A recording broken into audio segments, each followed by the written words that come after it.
কোথায় গিয়েছিলে? আমার যেখানে ইচ্ছে যাব, তাতে তোমার কি? সব বিষয়ে তোমাকে কেন বলতে হবে? আমাকে কেন বলবে মানে? আমি তোমার হাজবেন্ড। আমি তোমাকে হাজবেন্ড হিসেবে মানি না, সেটা বিয়ের প্রথম দিনই বলেছি। তারপর কেন জোর করছো? আমার উপরে কি অধিকার আছে তোমার? ধর্ম মোতাবেক কালেমা পড়ে দুজনে বিয়ে হয়েছে, আর তুমি বলছো কি অধিকার আছে আমার? এর থেকে আর বড় অধিকার কি করে হয়? কিন্তু আমি তোমাকে সেই অধিকার দেইনি। এই বিয়েটা আমি মানি না, সেখানে তুমি কি করে বারবার করে অধিকারের কথা বলছো? গত 3 মাস যাবৎ তোমার এই একই কথা শুনে আসছি।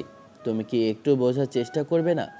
একটু ভাবলে না যে এত সুন্দর একটা সম্পর্ককে তুমি কি করে এমন হেলাফেলা করছো? এটা তোমার শিক্ষার মধ্যে পড়ছে? শিক্ষার কথা যদি বলতেই হয়, তাহলে তুমি কেমন শিক্ষার কথা বলছো, যেখানে জুনিয়র একটা ছেলে হয়ে আমার মতো সিনিয়র একটা মেয়েকে বিয়ে করতে পারো? তোমার তো এসব শিক্ষার মধ্যে পড়ে না। আমার মনে হয় না তোমার কোনো কমন সেন্স আছে। দেবী, আমার কথা শোনো। দেখো, আমি তোমাকে পছন্দ করতাম। আমার মনে হতো যে তোমাকে বউ হিসেবে পেলে আমি ভালো থাকবো। আমি কাউকেই পছন্দ করতাম না, তাই এখন তোমাকে প্রচণ্ড পরিমাণে ভালোবাসি। আমাকে একটা সুযোগ দাও। আমি কথা দিচ্ছি, আমি তোমার মনের মতো হয়েই দেখাবো। তুমি কি চাও আমাকে বলো, শোনা। ঈশান বউটার হাত ছেড়ে দিয়ে মুখের দুই পাশে হাত রাখতেই মেয়েটা ওকে ছাড়ানোর চেষ্টা করতে লাগলো। ঈশান প্রতিবারের মতো এবারও খেয়াল করছে মেয়েটা ওর কাছে আসার পরই ছটফট করছে। ঈশান বিয়ের প্রথম রাত থেকেই দেখে যাচ্ছে সামিরা ওকে সহ্য করতে পারে না। সেদিন রাতেই মেয়েটা বলে দিয়েছিল এই সম্পর্কটা ও রাখতে পারবে না, আর এই সম্পর্কটাও কখনোই মেনেও নেবে না। ঈশান জানে না কিভাবে কি হলো, মেয়েটাকে কেন ওর আম্মু আর বোন জোর করে ওর সাথে বিয়ে দিল। তারপর থেকে মেয়েটার এমন বাজে ব্যবহার সহ্য করতে হচ্ছে। আসলে আম্মু ওর বিয়েটা দেওয়ার জন্য উঠে পড়ে লেগেছিল। কিছুদিন আগেই আব্বু মারা যায়, যার জন্য ছেলেটা অফিসে বসতে শুরু করেছে। আর তারপর থেকেই ওর জন্য আম্মু আর বোন মেয়ে দেখার কথা বলে। ঈশান প্রথমে চাইছিল না এত তাড়াতাড়ি বিয়েটা করতে।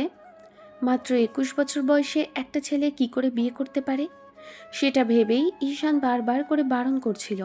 কিন্তু আম্মু আর বোনের খুব ইচ্ছে ওর বউ দেখার, সেজন্য প্রতিনিয়ত ওকে প্রেশার ক্রিয়েট করছিল। ঈশান কাজের ফাঁকে ফাঁকে আম্মু আর বোনকে বোঝানোর চেষ্টা করে যখন ব্যর্থ হয়, তখন আম্মু আর বোন রাগ করে এক প্রকার ওর সাথে কথা বলা বন্ধ করে দেয়। ছেলেটা উপায় না পেয়ে আম্মু আর বোনকে বলেছিল বিয়েটা করবে, তবে মনের মতো মেয়েকে না পেলে বিয়ে করবে না। এর মাঝে কয়েকটা মেয়ে দেখা হয়ে গেছে, কিন্তু ঈশানের কাউকেই পছন্দ হয়নি। ঈশান বারবার সামনে থেকে আপুর বান্ধবী সামিরা, অর্থাৎ তার একমাত্র বেস্ট ফ্রেন্ডকে দেখেছিল। তারপর থেকেই আপুর বান্ধবীকে ঈশানের একটু একটু করে ভালো লাগতে শুরু করে। দেখতে বেশ পুতুলের মতো, গোলগাল চেহারা, একটা অসম্ভব রকমের সৌন্দর্য এসে ভিড় করে মেয়েটার মুখে। মেয়েটার মধ্যে অদ্ভুত রকমের এক মায়া কাজ করে। মেয়েটাকে দেখলে তার উপর আবার এত সুন্দর করে কথা বলে আর হাসে, যার জন্য ঈশান ফিদা হয়ে গিয়েছিল। কিন্তু আপুর বান্ধবীকে বিয়ে করা কিংবা তার সাথে সম্পর্কে জড়ানো এমন কিছু ঈশান করতে পারেনি। তাই প্রথমে ঈশান বলতে পারছিল না আপুর বান্ধবীর কথা। পরপর যখন 8-10টা মেয়েকে দেখার পরও ঈশানের কোনো ছেলেকে পছন্দ হলো না, তখন একদিন আপু ঈশানের রুমে এসে বলেছিল, ভাই, সত্যি করে বলো তো, তোর কাউকে পছন্দ আছে কি না? আমার তোর এই হাব ভাব দেখে মনে হচ্ছে তুই অন্য কাউকে পছন্দ করিস। কিন্তু তোমার এমন কেন মনে হলো আপু? কেন মনে হবে না? তোর কর্মকাণ্ডের জন্য আমি মনে করতে বাধ্য হচ্ছি। আর সবচেয়ে বড় কারণ হলো, পরপর 8-10টা মেয়েকে দেখানোর পরও তুই তাদের পছন্দ করছিলি না। এত সুন্দর সুন্দর মেয়েদের দেখানো হলো যে মেয়েগুলোকে যে কোনো ছেলে প্রথম দেখাতেই পছন্দ করবে। তাদের বেছে বেছে আমরা দেখতে গিয়েছি, তাদের কাউকেই তোর পছন্দ হয়নি। এইসবের কারণ কি হতে পারে আমি সেটা খুব ভালো করেই জানি। সত্যি করে বল, তোর অফিসের কোনো মেয়ে স্টাফকে তোর পছন্দ হয়েছে নাকি? কলেজের কোনো মেয়েকে পছন্দ করিস? এমন কিছু থাকলে আমাদের বল, আমরা আমরা গিয়ে তার পরিবারের সাথে কথা বলবো। তোর পছন্দের মেয়ের সাথেই তোর বিয়েটা দেবার চেষ্টা করব। ঈশান ভেবেছিল সাহস করে একবার আপুর বান্ধবীর কথাটা বলেই দেখা যাক, তাই ছেলেটা একটু মজার ছলেই বলেছিল, দেখেছিস আপু, তুই সবার কথাই বললি, খালি তোর বান্ধবীটার কথাই বলি না। আপু অবাক হয়েছিল।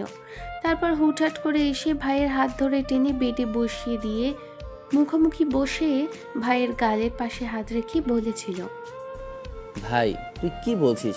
আমি কিন্তু কিছুই বুঝতে পারছি না। সত্যি করে বলতো তুই কি বলতে চাইছিস?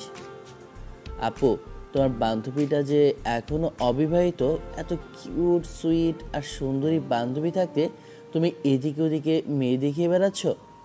কি বলছিস ভাই, তুই বুঝতে পারছিস? সামিরার থেকে তুই প্রায় 3-4 বছরের বড়, জুনিয়র। আর জুনিয়র একটা ছেলে হয়ে সিনিয়র একটা মেয়েকে তুই কি করে পছন্দ করতে পারিস? কি করে তাকে বিয়ে করার কথা বলতে পারিস? আমি তো সেটাই বুঝতে পারছি না। তা বুঝবে কি করে? ছোট ভাইয়ের যে কাউকে পছন্দ হতে পারে, তাকে ছোট ভাইয়ের বউ করে আনলে সে ভালো থাকতে পারবে সেটা ভাবলেন না। মেয়েটাকে আগাগোড়াই দেখে আসছে, যাকে চোখের সামনে থেকে দেখছি যে মেয়েটা সব দিক থেকে একদম পারফেক্ট, তার সাথে ভাইয়ের বিয়ের কথা না বলে উল্টো এদিক ওদিকে মেয়ে দেখে যাচ্ছ। যাকে চিনি না জানি না তাকে বিয়ে করে তার সাথে মানিয়ে নেব কী করে? মানুষের আচার ব্যবহার সবচাইতে বড়। এমন কাউকে বাসায় ধরে আনলে যার সাথে আমি মানিয়ে নিতে পারবো না, যার সাথে সারা জীবন সংসার করতে দূরে থাক, 1 ঘন্টাও থাকা যাবে না, এমন কেউ লাইফে আসলে কি করে তার সাথে মানিয়ে নেব? একটাবার বুঝতে পারছো না? ভাই, তোর মাথা খারাপ হয়ে গেছে। কী সব কথা বলছিস? সামিরা তোর থেকে বয়সে কত সিনিয়র তুই জানিস? মেয়েটা তোর বড় আপুর মতো, তাহলে তুই কি করে আমার বান্ধবীর কথা বলতে পারিস? ঠিক আছে ঠিক আছে, অত জ্ঞান দিতে হবে না, আমি তো মজা করেই বললাম। আর তুমি এমন কথা বলছো? ঠিক আছে, আমি আর বলবো না। তোমার যা খুশি করতে পারো, যার সাথে খুশি বিয়েটা ঠিক করতে পারো, আমি কিছু মনে করব না। নির্দ্বিধায় বিয়ে করে নিব, যাও। ঈশান কথাটা বলেই আপুর হাতটা সরিয়ে দিয়ে ব্যালকনিতে চলে যায়। সেদিন আপু বারবার ওর সাথে কথা বলার চেষ্টা করলে ঈশান এক প্রকার মজা করেই আপুর সাথে রাগ অভিমান দেখানোর অভিনয় করে। কিন্তু এই সামান্য রাগটা আর অভিমানটা যে কাজ করবে সেটা ঈশান ভাবতে পারেনি। কারণ আপু কয়েকদিন পরেই আম্মুর সাথে এই বিষয় নিয়ে কথা বলেছিল। কারণ গত 7 দিনে ঈশান একটু মজা করে আপুর সাথে কথা বলা কমিয়ে দিয়েছিল। আর তাতেই আপু বিশ্বাস করে নেয় ভাই ওর বান্ধবীকে পছন্দ করে। সামিরার সাথে ঈশানের বিয়ে হলে ভালো থাকবে, তাই দুজনের বিয়েটা দেওয়াই যায়। আম্মুর সাথে সুইটি কথা বলে ঠিক করলো ভাই যে মেয়েকে পছন্দ করে তার সাথেই বিয়ে দেবে। এইসব কথা ভেবেই আপু আর আম্মু ঈশানকে এক প্রকার চ্যাংদোলা করে ধরে সামিরার বাসাতে নিয়ে যায়। তারপর ওর বাসায় গিয়ে মেয়েটাকে দেখা থেকে শুরু করে বিয়ের কথা পর্যন্ত চলতে থাকে। কিন্তু মেয়েটা বিশ্বাস করতে পারছিল না যে সুইটির ছোট ভাই অর্থাৎ ঈশান, যাকে সে ছোট ভাইয়ের মতো ভেবেছে, সেই ছেলেটার সাথে ওর বিয়ে ঠিক হয়েছে। সামিরাকে নতুন করে দেখার কিছু ছিল না, শুধু ফর্মালিটি পূরণ করার জন্য ওদের সামনে এনে বসানো হয়। ঈশানের আম্মু সব কিছু বলল, ছেলে মেয়ের আব্বু না থাকার কারণে দুঃখ প্রকাশ করে। তবে এই 21 বছর বয়সে এসে যে ছেলেটা এত বড় একটা দায়িত্ব নিয়েছে, এত বড় অফিস সামলাচ্ছে, এসব কিছু জানার পর ভদ্রলোক অনেক খুশি হয়েছিল। সামিরার আব্বু অবশ্য আগে থেকেই ওদের চিনত, কিন্তু বিয়ের প্রস্তাবটা নিয়ে যাওয়ার পরই ভদ্রলোক ওদের সম্পর্কে সম্পূর্ণভাবে জানলেন। ভদ্রলোকের কোনো আপত্তি ছিল না, আর দুজনের বয়সের গ্যাপটা ওনার কাছে কোনো ফ্যাক্ট ছিল না। একটা প্রতিষ্ঠিত ছেলের হাতে মেয়েকে বিয়ে দিতে পারবেন, তাই উনি রাজি হয়ে গেছিলেন। কিন্তু ঈশান জানতো না যে সামিরা ওকে বিয়ে করতে রাজি হয়েছে কিনা। সামিরা সেদিন কথা বলার চেষ্টাও করেনি, সবার সামনে নিজেই লজ্জা পাচ্ছিল। তারপর যখন দুজনের বিয়েটা ঠিক হয়ে যায়, সামিরার সাথে সুইটি আপুরও তেমন করে কোনো যোগাযোগ ছিল না। সুইটি আপু বারবার করে বিষয়টা এড়িয়ে যাচ্ছিল, ভেবেছিল বিয়ের পর সবটা ঠিক হয়ে যাবে। কিন্তু মেয়েটা যে এত বেশি তেড়ামি করবে সেটা ঈশান কল্পনাও করতে পারেনি। আর যতক্ষণে জানতে পারলো ততক্ষণে খুব বড়সড় আয়োজনের মাধ্যমে ওদের দুজনের বিয়েটা হয়েই গেছে। কিন্তু ঈশান জানতো না বিয়ের রাতে ওর জন্য এত বড় একটা সারপ্রাইজ গিফট অপেক্ষা করছে। ভেবেছিল মেয়েটা ওর থেকে সিনিয়র, তাই ওর সাথে মানিয়ে নিতে সময় লাগবে। কিন্তু বিয়ের পর যখন সামিরা বারবার করে বলেছিল যে ওর সাথে থাকতে পারবে না কিংবা এই বিয়েটা ও মানে না, তখন ঈশান অবাক হয়েছিল। বারবার করে মেয়েটাকে সেই রাতেই বোঝানোর চেষ্টা করলে তখন মেয়েটা ওর সাথে বেশ সিন ক্রিয়েট করে বসে। ওই রাতেই বেশ রাগী কণ্ঠে ওকে বলেছিল, তুমি বুঝতে পারছো না আমার তোমাকে মোটেও পছন্দ না, আমি তোমাকে হাজবেন্ড হিসেবে মানি না, ব্যাস। অন্য কারোর সাথে বিয়ে হলেও আমি সেটা নিয়ে ভেবে দেখতাম, কিন্তু তুমি আমার বান্ধবীর ছোট বোন, এসব কিছু জানার পরে আমি কি করে তোমার সাথে থাকবো? তুমি একটাবার ভাবতে পারলে না আমার তোমাকে পছন্দ হবে কি না? যখন তুমি তোমার বোনকে অপছন্দ, যখন তুমি তোমার আপুকে পছন্দের কথা বলেছো, তখন তোমার আপু আমাকে বিষয়টা জানালে আমি ভেবেছিলাম মজা করেছে, কিন্তু এটা সিরিয়াস বিষয় আমি ভাবতেও পারিনি। যদি জানতাম তাহলে বাসা থেকে পালিয়ে যেতাম, কিন্তু যতক্ষণে জানতে পারলাম ততক্ষণে বিয়েটা ঠিক করে ফেলেছে। আব্বু আম্মু দেখতে গিয়ে যে তোমরা সাথে আমার বিয়েটা ঠিক করে ফেলবে, সেটা আমি ভাবতে পারিনি। আব্বু আম্মুকে শতবার বারণ করা সত্ত্বেও ওরা আমার কথাটা শোনেনি। আমি অসহায় ছিলাম। আব্বু আমাকে বারণ করতে গিয়েও আপু আম্মু উল্টো শর্ত জুড়ে দেয়, বলেছিল যদি আমি বিয়েটা না করি তাহলে আমাকে ত্যায্য করে দেবে। এসব কিছুর পরে আমি কি করে বিয়েটা বারণ করতাম? আমি তোমাকেও একটা শিক্ষা দিতে চেয়েছিলাম, বিয়ের পরে যেন তোমাকে বোঝাতে পারি যাকে তাকে বিয়ে করতে হয় না, তার সম্পর্কে আগে জানতে হয়। তোমার আপুর বান্ধবী, তুমি আমাকে সামনে থেকে দেখেছো, পছন্দ হয়েছে, তাহলে তুমি বিয়ের কথা বলে দিলে। আমি ভাবিনি তুমি এমন করে আমাকে বিয়ের কথাটা বলে দিবে। তোমার সাথে থাকা আমার পক্ষে সম্ভব না। তুমি যে করেই হোক এই বিয়ে থেকে বেরোনোর ব্যবস্থা করো, আমি তোমার সাথে থাকতে চাই না। কিন্তু তুমি তো আমাকে কখনো বলনি যে তুমি এই বিয়েতে রাজি না, তোমার আমাকে পছন্দ না। আমার পক্ষে সম্ভব না এই বিয়েটা ভাঙা। আমি তোমাকে পছন্দ করি আর ভবিষ্যতে ভালোবাসবো। সত্যি কথা বলতে সামনে থেকে দেখেছি তোমাকে ভালো লেগেছে। পছন্দ করি বললে ভুল হবে, তোমার প্রতি আমার অনুভূতি তৈরি হয়েছে। আমি তোমার সাথে ভালো থাকবো।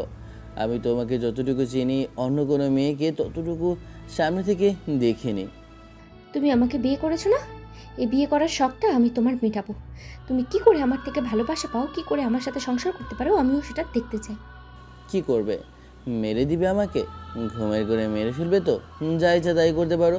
তবে আমি তোমাকে ভুলতে চাইছি না। তোমাকে আমার চাই মানে চাই, ব্যাস।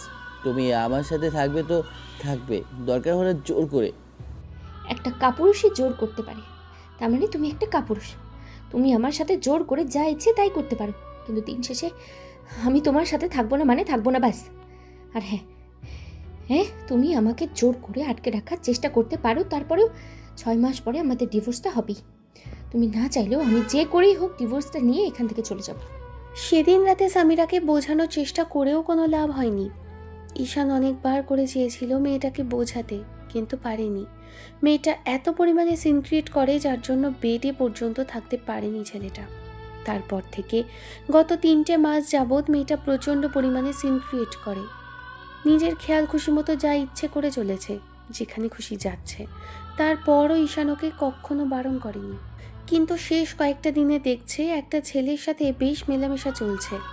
বারবার করে জিজ্ঞেস করে খোঁজ খবর নেওয়ার চেষ্টা করলে বলে ওরা শুধু ফ্রেন্ডশিপে আছে, এটুকুই জানতে পারে। তবে ছেলেটা যে ওকে পছন্দ করে ঈশান সেটা খুব ভালো করেই জানে। সুইটি আর আম্মুর সামনে সামিরা ঈশানের সাথে খুব ভালো ব্যবহার করে। ঈশানের সাথে বাবু সোনা জান এত এত আদর ভালোবাসা দেখায়, যার জন্য ওরা ভাবে ঈশান আর সামিরা সম্পর্কটা খুব ভালো আছে। কিন্তু আদেও দুজনের সম্পর্কটা একটুও ভালো নেই, সেটা ওরা কখনোই বুঝতে পারেনি। সবার আড়ালে মেয়েটা যে ওর সাথে কী ব্যবহার করে সেটা শুধু ঈশানই জানে, যার জন্য ঈশানের মনে হয় জীবনে একা থাকাটাই ভালো ছিল। অন্তত জীবনে কাউকে জড়ানোটা উচিত হয়নি। আননোন কাউকে বিয়ে করে নিত, সে এসে হয়তো দুদিন একটু অচেনা থাকতো, দিন শেষে চিনতো। তারপরও তো এমন কাউকে বিয়ে করা ওর জন্য একদমই ঠিক হলো না। আর আজকে শেষে ওকে এমন করে কষ্ট পেতে হচ্ছে। এসব যদি আম্মু আর বোন জানতে পারে তাহলে অনেক বেশি কষ্ট পাবে। ঈশান কি করবে? নিজের পছন্দের মেয়েটাকে বিয়ে করলো, আর এখন এসে এত বড় একটা ফাঁদে পড়ে গেল। ঈশান মেয়েটাকে ছেড়ে দিল, এর মাঝখানে ঈশান মেয়েটাকে ছেড়ে দিয়ে একটু তাচ্ছিল্য করে অসহায় কণ্ঠে বলতে লাগলো, এখন তুমি কি চাইছো? তুমি শুনতে পাওনি আমি ডিভোর্স চাই? তোমার সাথে আমি থাকতে চাই না। তোমার মতো একটা জুনিয়র ছেলের সাথে, যাকে কিনা পছন্দ করি না, ছোট ভাই হিসেবে দেখেছি, এখন থেকে বিয়ে করে তার সাথে সংসার করা আমার পক্ষে সম্ভব না। আর হ্যাঁ, তুমি আমাকে ডিভোর্স দাও আর না দাও তাতে আমার কিচ্ছু যায় আসে না। আমি যে করেই হোক তোমাকে ডিভোর্স দেব। আজ কিংবা কাল ঠিকই তোমাকে ডিভোর্সটা দিয়ে এখান থেকে আমি চলে যাব। আর একটু ভেবে দেখলে হতো না? আপু তোমার উপর অনেক বিশ্বাস করে। আপু আমার কথা মতোই গিয়েছিল। আপুর সম্মানটা কোথায় থাকবে যদি তুমি এখান থেকে চলে যাও? আমি নিজেই আপুর কাছে ছোট হয়ে যাব। আমার কথা আমি বাদই দিলাম, তোমাদের সম্পর্কটা নষ্ট হবে, দুই পরিবারের সম্পর্কটা নষ্ট হবে। থেকে গেলে হতো না? আজকে আমার কাছ থেকে গিয়ে তুমি হয়তো অন্য কারো কাছে ভালো থাকার চেষ্টা করবে, কিন্তু দিন শেষে যদি সেই মানুষটা তোমায় ভালো না বাসে, সে যদি অন্য কারো হয়? চাই না আমার এমন ভালোবাসা। এরকম ভালোবাসা টাকা পয়সা হলেও অনেক কিনে নেওয়া যায়। যে ভালোবাসা আমার দরকার নেই সেটা নিয়ে আমি কথা বলতে চাই না। তুমি আমাকে ডিভোর্স দিচ্ছ মানে দিচ্ছ, আর যদি না দাও তাহলে আমি নিজে থেকে নিয়ে। ঈশান মেয়েটাকে হাত উঁচু করে থামিয়ে দিল, পুরো কথাটা বলতেই দিল না।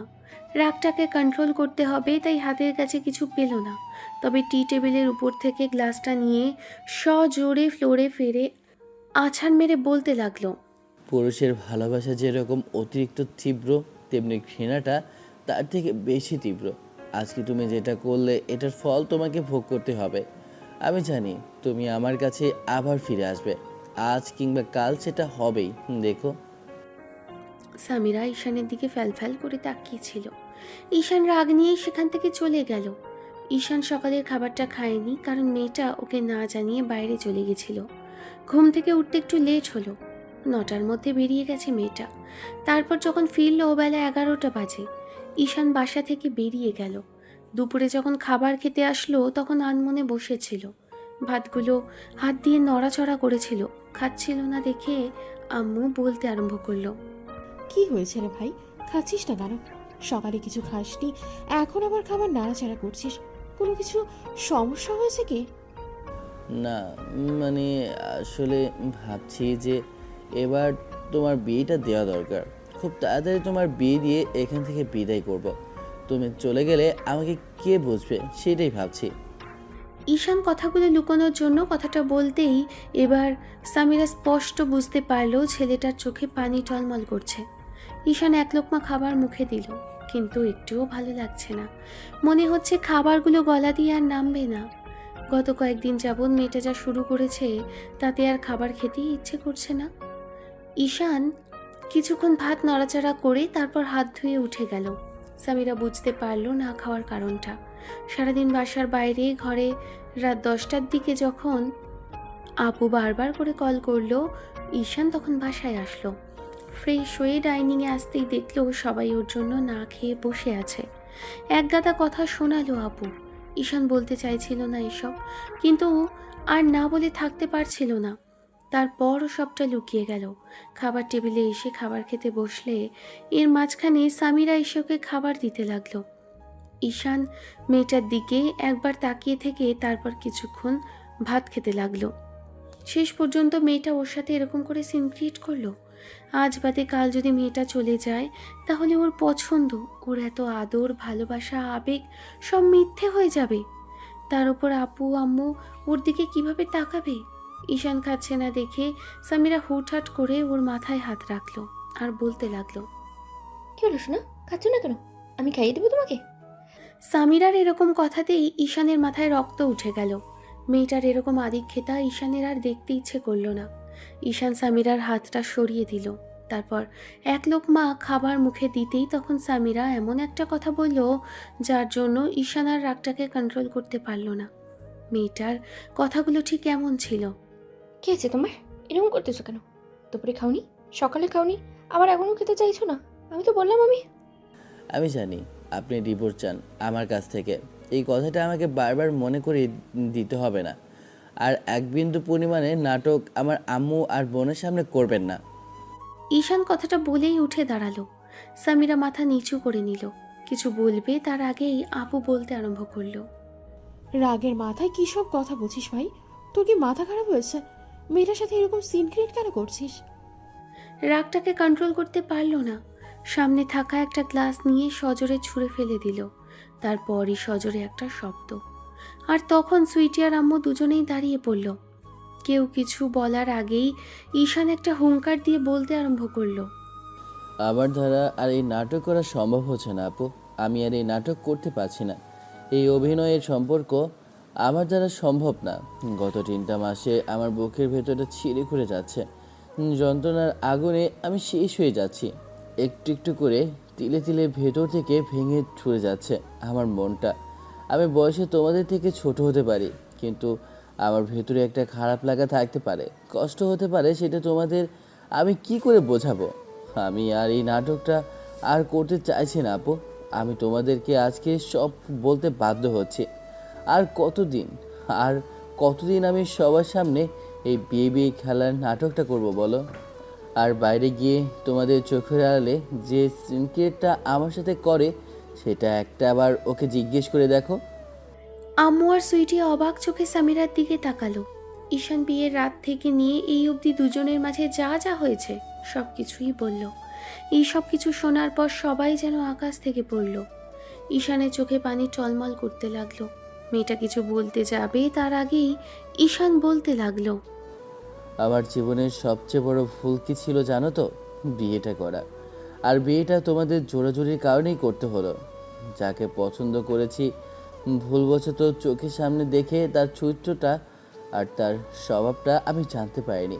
মানুষের সাথে সারা জীবন থেকেই যেখানে মানুষকে চেনা যায় না, সেখানে কয়েকটা দিনের চেনা জানাই একে আমার বিয়ে করাটা মোটেও ঠিক হয়নি। আমি সামান্য একটা ছেলে বলে আমাকে যা ইচ্ছা তাই বলে অপমান করছে। আমি জুনিয়র বলে কি আমার মান সম্মান নেই? আমার কি ভেতরে খারাপ লাগা কাজ করতে পারে না? তোমরা এসব সহ্য করতে পারলেও আমি নাটকটা সহ্য করতে পারছি না। যেটা হয়েছে আমি তোমাদের সবই বলে দিলাম। আমি আর চাই না এরকম কোনো সম্পর্ক থাকুক। কি বলছিস ভাই এগুলো? রাগের মাথায় কি সব? না না না, আমি কোনো রাগ করছি না। তোমার বান্ধবীকে জিজ্ঞেস করে দেখো সে কি পরিমাণে মিসবিহেভ আমার সাথে করে। আজকে দুপুরেও আমার সাথে কীরকম সিনক্রেটটা করেছে একটাবার জিজ্ঞেস করে দেখো। আমার নাকি অধিকার নেই তার হাতটা পর্যন্ত ধরার। আজকে 3টা মাস যাবৎ আমি তাকে ভালোবেসে যাচ্ছি পাগলের মতো, তাই আমাকে পাগল মনে হলো, তাই না? শুনুন সামিরা, আপনার সাথে আমি আর কোনো সিনক্রেট করতে চাইছি না। আপনি কাল সকালে বাসা থেকে চলে যাবেন। আব্বু কি বলছো এসব? বাসা থেকে চলে যাবে মানে কি হয়েছে সেটা? এরপরেও তোমাদের জানতে হবে কি হয়েছে। কি হওয়া বাদ রেখেছে উনি? প্রচণ্ড পরিমাণে অহংকারী একজন মেয়ে। আমি যদি জানতাম ওনার ভেতরে ঠিক এরকম, তাহলে কখনোই এরকম একটা মেয়েকে বিয়ে করার সিদ্ধান্ত নিতাম না। আসলে চেহারা দেখে কাউকে চেনা যায় না। আমি ওনাকে দেখার পর সেটা বুঝতে পেরেছি। আমার জীবনের সবচেয়ে বড় ভুল ছিল এরকম একটা সিনিয়র মেয়েকে বিয়ে করা। আসলে সামনে থেকে দেখে নিজের করে পাওয়ার লোভটা সামলাতে পারিনি, তাই পবিত্রভাবে চেয়েছিলাম।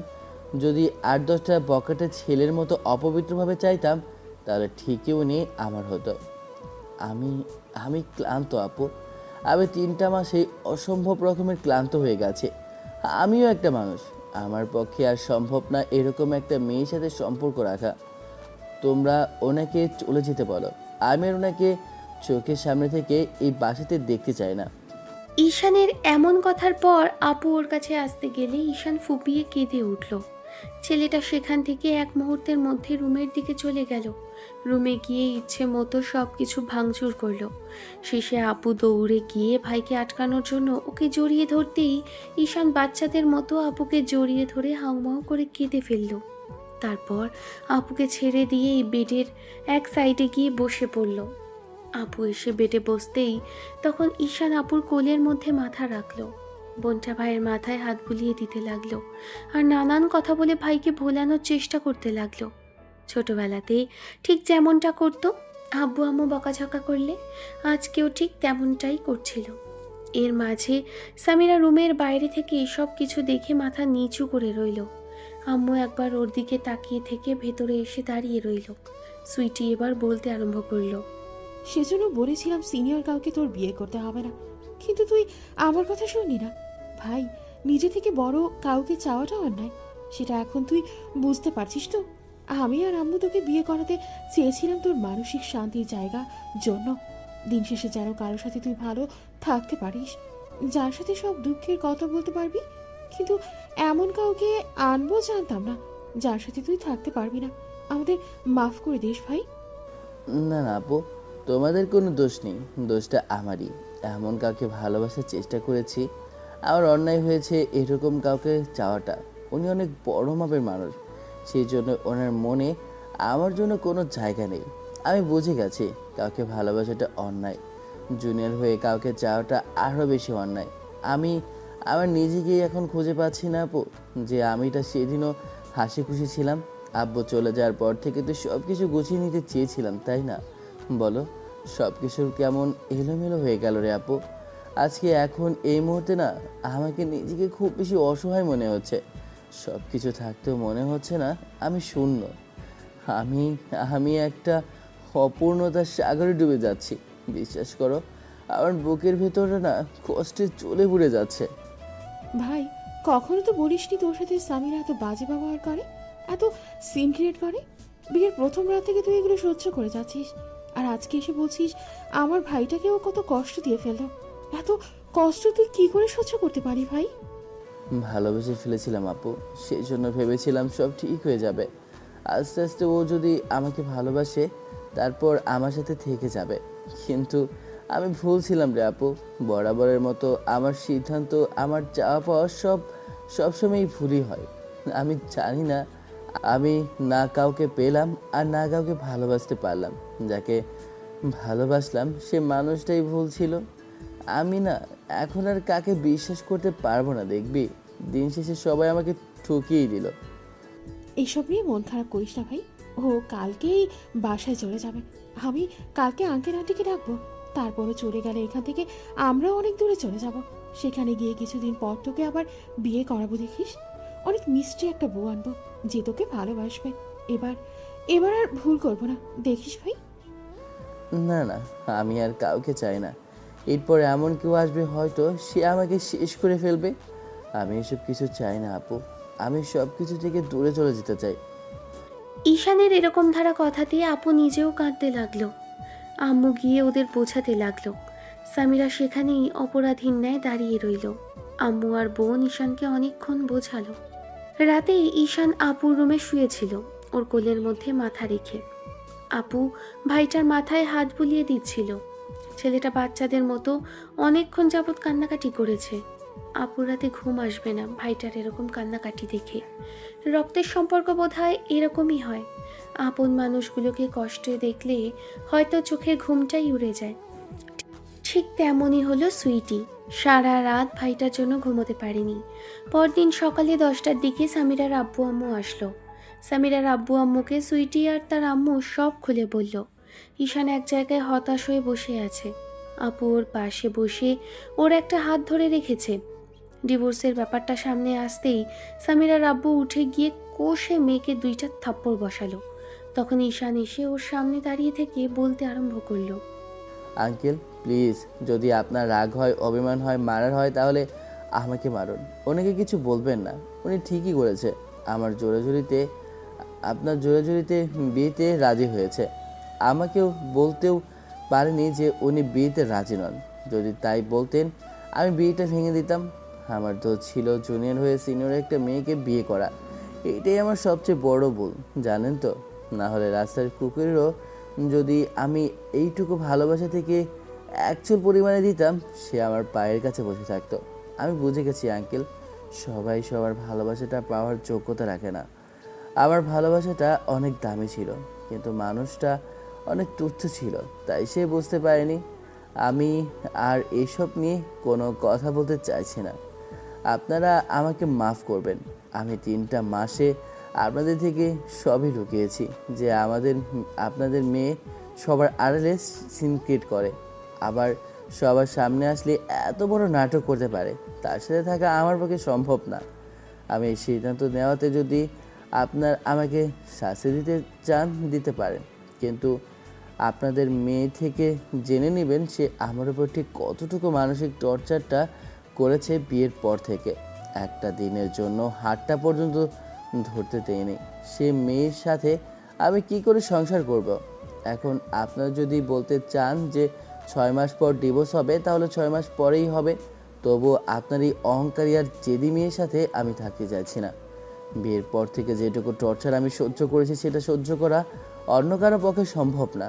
অতিরিক্ত ভালোবাসলে মানুষ মানুষকে এতটাই ঠিক ছোট করে দেখে, আমাকে যতটা আপনার মেয়েটা দেখলো। সামিরার আব্বু মেয়ের কাছে এসে ওর হাত ধরে টানতে টানতে বাসার বাইরে নিয়ে যায়। ওরা আর কিছু বলল না। ঈশান রুমে চলে আসলো। আপু এসে দেখলো ও দরজা বন্ধ। ঈশানের চোখ দিয়ে পানি পড়ছে। ছেলেটা বেডে এক সাইডে হেলান দিয়ে বসে রইল, চোখ থেকে শুধু পানিই পড়ছে। চোখ জোড়া বন্ধ করে রেখে এই 3 মাসের ভালোবাসার কথাগুলো ভাবতে লাগলো। একটা রাস্তার কুকুরকে এতটুকু ভালোবাসলে সে ওর জন্য একদম ভক্ত হয়ে যেত, আর এই মেয়েটা কিনা ওর এত ভালোবাসা সত্ত্বেও ওকে বুঝতেই পারল না। ঈশান নিজের চোখের পানি ঝরালো। আপু এসে অনেকক্ষণ ডাকাডাকি করার পরও ঈশান দরজা খুলল না, শুধু বলল, আপু ভয় পাস না, আমি কিছু করবো না রে। আমি একটু একা থাকতে চাইছি, আমাকে একটু একা থাকতে দাও, আমি নিজেকে স্বাভাবিক করে নিব দেখিস। ঈশানের কথাতে আপু চলে গেল। এমন করে দিনটা কেটে গেল। অন্যদিকে বাসায় আসার পর সামিরার আব্বু ওকে ডাইনিংয়ে এনে দাঁড় করিয়ে বলতে আরম্ভ করে, এমন কেন করলে? তুমি বিয়েটা করবে না আমাদের পছন্দকে? তোমার প্রাধান্য দিতে ইচ্ছে করে না? তুমি আমাদেরকে অসম্মান করে আমাদের প্রতি তো আমাদের শ্রদ্ধা ভালোবাসা সব মিথ্যা, এসব তুমি আগে বলে দিতে। তোমরা তোমার প্রতি এত ভালোবাসা দেখাতাম না ছোটবেলা থেকেই, তোমাকে সম্পূর্ণ স্বাধীনতা দেওয়ার ফল হয়তো এটাই ছিল, তাই না? বয়সের একটা বেড়া জাল দেখিয়ে একটা প্রতিষ্ঠিত ছেলের কাছ থেকে তুমি চলে আসলে। আমিও দেখতে চাই তুমি কোন ছেলেকে ভালোবেসে বিয়ে করো, কোন ছেলেকে তুমি পছন্দ করো, যে ছেলেটা ঈশানের থেকে ভালো। আমিও দেখতে চাই তুমি কতটা সুখে থাকো। আব্বু আম্মুর মতের বিরুদ্ধে গিয়ে কেউ বিয়ে করে সেখানে ভালো থাকে না, সেখানে তুমি আমাদের মতামত অনুযায়ী বিয়েটা করে আবার সেই ছেলেকেই কষ্ট দিয়ে চলে আসলে, তার কাছ থেকে তাকে মানসিক যন্ত্রণা দিয়েছ। এসব শোনার পর আমার লজ্জে মাথা কাটা যাচ্ছিল। আমি কিনা আমার মেয়েকে একটা ভালো ঘরে পাঠালাম, সেখানে আমার মেয়েটা ভালো থাকবে, আর আমার মেয়েটা এরকম একটা কাজ করলো, আমার লজ্জা লাগছে। তোমার মতো একটা মেয়েকে আমি জন্ম দিয়েছি, আমার এইটুকু ভাবতে অবাক লাগছে। তুমি আমাকে যে সম্মানতা দেখিয়েছো এতদিন সব মিথ্যা ছিল। আব্বুর প্রতি সম্মানের শুদ্ধার ভালোবাসা দেখাতে সবাই মিথ্যা হয়ে গেল, তাই না? আমরা তোমার অনেক বড় ক্ষতি করে ফেলেছিলাম বিয়েটা দিয়ে। তুমি যা খুশি করতে পারো এরপর থেকে অন্তত, আর যাই হোক তোমার মুখে আমি আব্বু ডাক শুনতে চাই না। দয়া করে আমার প্রতি আমাকে মাফ করো। আমি বাইরে কাজ করতে গিয়ে শেষে নিজের মেয়েটাকে মানুষের মতো মানুষ করতে পারিনি। সামিরা কিছু বলবে তার আগেই আব্বু রাগী চোখে তাকিয়ে হাতের ইশারায় থামিয়ে দিয়ে বলতে লাগলো, ব্যাস, আর একটা কথা আমি শুনতে চাই না, এর থেকে আমি বেশি কিছু শুনতে চাইছি না।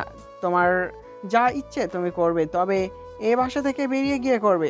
2 দিন পরে তুমি বুঝতে পারবে জীবনে কত বড় ভুল করে ফেললে। যে মানুষটা তোমাকে তো ভালোবাসে তাকে তো ভালোবাসতে পারলেই না, উল্টো চিনতেও পারলে না। ছেলেটা ঠিকই বলেছে, তোমার থেকে রাস্তার একটা কুকুরকে ভালোবাসলেও তার প্রতিদান পেত। আব্বু সেখান থেকে চলে যায়। ওনার বুকের ভেতর কেমন যেন যন্ত্রণা করছিল। লোকটা বুকে হাত দিয়ে এই রুমে চলে আসলো। 8 ঘন্টা পরেই আম্মুর চিৎকার চেঁচামেচিতে সামিরা দৌড়ে রুমে গিয়ে দেখলেও আব্বু বুকে হাত দিয়ে বসে আছে, হয়তো যন্ত্রণা করছে। এবার সামিরা দারোয়ান আর কাজের লোকেদের ডাকাডাকি করতেই ওরা আসলে সামিরার আব্বুকে হসপিটালে নেওয়া হয়। সেই থেকে গত 2টা দিন লোকটা হসপিটালাইজড হয়ে বসে আছে। হার্ট অ্যাটাক করেছিল সামিরার আব্বু। ভদ্রলোকের জ্ঞান ফেরার পর থেকে উনি মেয়ের সাথে একবারও কথা বলেননি। যে মেয়ের জন্যই এত কিছু, এখন সেই মেয়েকে চোখের সামনে থেকে উনি দেখতেও চাইছেন না। তাহলে সেদিন বিয়েতে রাজি হবার কি ছিল? আব্বু বলেছিল যদি ওনার পছন্দে বিয়ে না করে তাহলে যেন ওনাকে আব্বু বলে না ডাকে। এই কথাটা বলার বিপরীতেও যদি এতই সমস্যা ছিল তাহলে বলে দিত এই ছেলের সাথে ও সংসার করবে না। কারণ কিছু বলার আগেই ভদ্রলোক মেয়েকে থামিয়ে দিয়েছিলেন। ভেবেছিলেন প্রতিবারের মতো মেয়ের সম্পর্কে সিদ্ধান্ত নিলে সেটা সঠিক হবে, আর মেয়ে তার সাথেই ভালো থাকতে পারবে। ভদ্রলোক জানতেন না যে ওনার মেয়ে অনেক বড় হয়ে গেছে, যার জন্য এখন নিজের সিদ্ধান্ত নিজেই নিতে শিখেছে। ভদ্রলোক জ্ঞান ফেরার পর থেকেই শুধু আফসোস করে যাচ্ছিলেন। গত 2 দিন ধরে তাই করছে। আজকেও ঠিক সকালে ওয়াইফ খাবার নিয়ে এসেছে, ওনাকে খাওয়াচ্ছিল, আর তখন ভদ্রলোক কান্না করছিল আর বলছিল, আজকালকার মেয়ে তাই ওদের কাছে বিয়ে, প্রেম, ভালোবাসা এগুলো যেন একটা সস্তার বিষয় হয়ে গেছে। ডিভোর্স ওদের কাছে খেলার পুতুল, যার জন্য যখন তখন ডিভোর্স চাইতে ওরা দ্বিতীয়বার ভাবে না। আমি জানতাম না আমার মেয়ের কাছে আমার সিদ্ধান্ত আর আমার কথার এইটুকু দাম, তাহলে ওর জীবনে কোনো সিদ্ধান্তই আমি নিতাম না। ও বারবার ভুল সিদ্ধান্ত নিয়ে এসেছে, তাই বাবা হিসাবে ভেবেছিলাম জোর করে সেখানে বিয়ে দিব, যেখানে ও ভালো থাকবে। পরবর্তীতে বুঝতে পারবে যে বাবা ওর জন্য কতটুকু ভালো সিদ্ধান্ত নিয়েছিল। তবে আমার জানা ছিল না আমার কথার কোনো গুরুত্ব আমার মেয়ের কাছে নেই। ভদ্রমহিলা স্বামীকে সান্ত্বনা দিলেন। মেয়ে বাইরে থেকে দাঁড়িয়ে সব কিছু শুনতে লাগলো আর দীর্ঘ নিঃশ্বাস ফেলল। মাঝে কেটে গেল একটা মাস। এই একটা মাসে সামিরা অনেক ভেবেছে, অনেকবার চিন্তা করেছে, বুঝতে পেরেছে যেটা করেছে সেটা ভুল করেছে। মানুষ নিজের ভুল বুঝতে পারে, কিন্তু সময় শেষ হয়ে যাওয়ার পরে। সামিরা ভেবেছে এখনও সময় শেষ হয়ে যায়নি, এখনও সবটা শেষ হওয়ার অনেক সময় বাকি আছে। ও চাইলে এখনও ঈশানের কাছে ফিরে যেতে পারে। তবে আব্বু আম্মুর আফসোস থেকে সামিরা বিষয়টা নিয়ে ভেবেছিল। ভাবতে ভাবতে কখনো যে ছেলেটার প্রতি ওর ভালোবাসা তৈরি হয়ে গেছে, কখন যে অনুভূতি, আবেগ জড়ানো ইমোশন কাজ করেছে সামিরা জানতো না। তারপর থেকে ঈশানের সাথে কথা বলার পর যোগাযোগ করার চেষ্টা করলেও সে পারেনি, কারণ সব জায়গা থেকে ঈশান ওকে ব্লক করে রেখেছে। ছেলেটাকে আজকাল অফলাইনেও খুঁজে পাওয়া যাচ্ছে না। কোথায় গেছে, কী করছে সামিরা কিছুই জানে না। তারপর 1 মাসের মাথায় সেদিন সামিরার আব্বু আম্মুর কাছেই সে হাত মোচড়াতে লাগলো। ভদ্রলোক একবার মেয়ের দিকে তাকিয়ে থেকে পত্রিকা পড়তে মনোযোগ দিলেন। আব্বু আম্মু কোনো কিছু বলছিল না দেখে এবার সামিরা নিজেই বলতে লাগলো। আব্বু আমি ভুল করে ফেলেছি। আমি সিদ্ধান্ত নিয়েছি ঈশানের কাছে ফিরে যাব। আমাদের ডিভোর্সটা হয়নি বলো? আমি একটা ভুল করে ফেলেছিলাম, বুঝতে পারিনি যে এই ছেলেটা আমাকে এত ভালোবাসে। তার কাছ থেকে চলে আসলে আমি জীবনে কখনোই ভালো থাকতে পারবো না। তোমরা আমাকে মাফ করে দাও প্লিজ। আমি কথা দিচ্ছি আমি এরপর থেকে আর এরকম কোনো অন্যায় করবো না। আমাকে এবারের মতো একটা সুযোগ দাও। আমি তোমাদের সব কথা শুনবো। আর যে ছেলেটাকে কষ্ট দিয়েছি তাকে আমি ভালো রাখার চেষ্টা করব। তার সাথে আমি খুশি থাকার চেষ্টা করব। আমি ওর কাছে মাফ চেয়ে নেবো। দেখো অনেক ভালো মেয়ে হয়ে যাব, যে মেয়েটাকে তোমরা ছোটবেলা থেকে চিনতে। আমি যে অন্যায় করেছি তার জন্য তোমরা আমাকে মাফ করে দেবে না, করবে না? কিন্তু মেয়ে হিসেবে আমাকে একটু দয়া করো। আমি না অনেক বড় ভুল করে ফেলেছি, বুঝতে পারিনি যে রাগের মাথায় ওই পিচ্চিটাকে কষ্ট দিয়ে ফেলবো। ওকে আমি এখন অনেক বেশি ভালোবাসি। আমি আমি বুঝেছি স্বামী ছাড়া মেয়ের ভালোবাসার জায়গা অন্য কোথাও হতে পারে না। এই একটা মাসে বাসায় এসেও বোধহয় ভালো হয়েছে, নাহলে আমি ওকে ভালোবাসতে পারতাম না, বিশ্বাস করো। সামিরার আব্বু আম্মু বিষয়টা স্বাভাবিকভাবে নিল না, আরও বেশি গুরুত্ব দিয়েও দেখল না। সামিরার আব্বু বেশ খানিকটা তাচ্ছিল্য করেই ওনার ওয়াইফকে উদ্দেশ্য করে বলতে লাগলো। কোহিনূর, তোমার মেয়েকে আমার সাথে মজা করতে বারণ করে দাও। ওর সাথে আমি কথা বলছি না তার জন্য এত নাটক করতে হবে না, এত অভিনয় আমার সামনের জন্য তোমার মেয়ে না করে। ওকে বলে দাও আমি এসব কিছু পছন্দ করি না। ওকে বেশ ভালো করে বুঝিয়ে দাও যে আমার পক্ষে সম্ভব না এসব কিছু বরদাস্ত করার। ও যা খুশি তাই করতে পারে। আমি গত 1 মাস ওকে কিছু বলিনি, তাহলে এখন এসে এই নাটকটা কেন করতে হচ্ছে ওকে? আব্বু আমি কোনো নাটক করছি না, বিশ্বাস করো। আমি থাক, আর কোনো ভালোবাসা আর সম্মান দেখাতে হবে না। যেটা করেছো সেটা ভালো করেছো, এখন এখান থেকে আসতে পারো। তোমার মুখে আমি আর কোনো কথা শুনতে চাইছি না। তোমাকে আমি বলে দিচ্ছি যেটা খুশি করতে পারো, তবে এমন কিছু করো না যার জন্য আমাকে আবার ওদের সামনে লজ্জায় পড়তে হবে। কারণ আমার মাথা কাটা গেছে সেদিন তোমার এরকম কর্মকাণ্ডের জন্য আমি লজ্জায় নিচু হয়ে গেছি। ঠিক আছে আব্বু, আমি তোমাকে বিশ্বাস করাবো।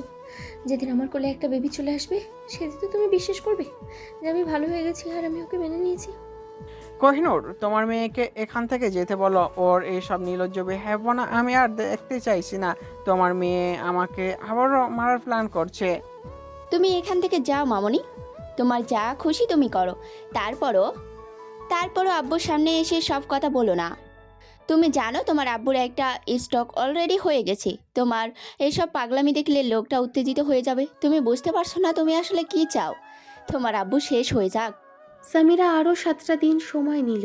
ভাবল ঈশানের বাসায় যাবে, বাসায় গিয়ে ওর সাথে দেখা করবে, কথা বলবে।